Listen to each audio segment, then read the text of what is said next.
अन्न प्रशासन नाशिक विभागला चपराक. गुटखाबंदी कागदावरच, मालेगावात लाखोंचा गुटखा पोचतो तरी कसा. स्थानिक गुन्हे शाखेची धडक कारवाई.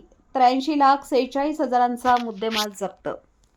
तुम्ही पाहत आहात गाव ते राज्य मराठी न्यूज चॅनल. मालेगाव महामार्ग क्रमांक 3 जवळ MH18Z4495 क्रमांकाच्या संशयित आयशर मालवाहू वाहनाची झाडाझडती घेण्यात आली. या तपासणीत मोठ्या प्रमाणात प्रतिबंधित गुटखा आढळून आला. या कारवाईत तब्बल 84,46,000 रुपयांचा मुद्देमाल जप्त करण्यात आल्याची माहिती आहे. अन्न प्रशासन विभागाच्या तक्रारीवरून पवारवाडी पोलीस ठाण्यात गुन्हा रजिस्टर क्रमांक 232/2026 प्रमाणे गुन्हा दाखल करण्यात आला आहे. या प्रकरणातील संशयित आरोपी अमजद खान, अजीज खान वय 42 वर्ष आणि जालिम सिंग हे फरार असल्याची नोंद करण्यात आली आहे. अन्न प्रशासन विभागावर थेट सवाल. मात्र या कारवाईनंतर आता अन्न प्रशासन विभागाच्या कार्यपद्धतीवरही प्रश्न उपस्थित होत आहेत. महाराष्ट्रात गुटखाबंदी लागू असताना एवढ्या मोठ्या प्रमाणात गुटखा एका जिल्ह्यातून दुसऱ्या जिल्ह्यात आणि पुढे मालेगावपर्यंत पोहोचतो कसा.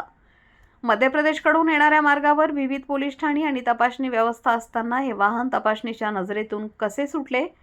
गुटखा वाहतुकीवर लक्ष ठेवण्याची जबाबदारी असलेल्या संबंधित यंत्रणांना याची माहिती आधी का मिळाली नाही.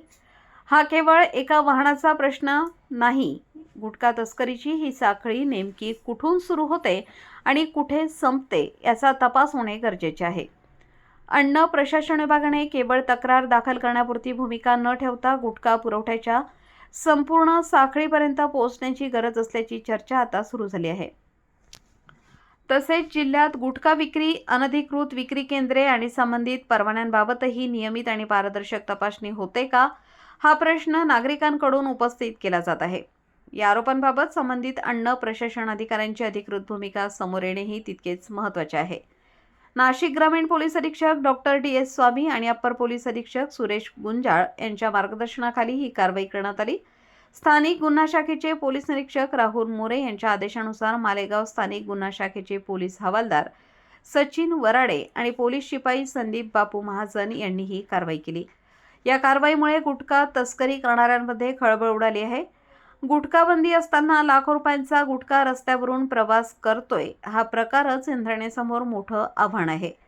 एकीकडे स्थानिक गुन्हे शाखा मोठी कारवाई करते, तर दुसरीकडे प्रश्न असा, गुटखा मालेगावपर्यंत पोहोचेपर्यंत संबंधित अन्न प्रशासन आणि इतर तपासणी यंत्रणा नेमक्या काय करत होत्या.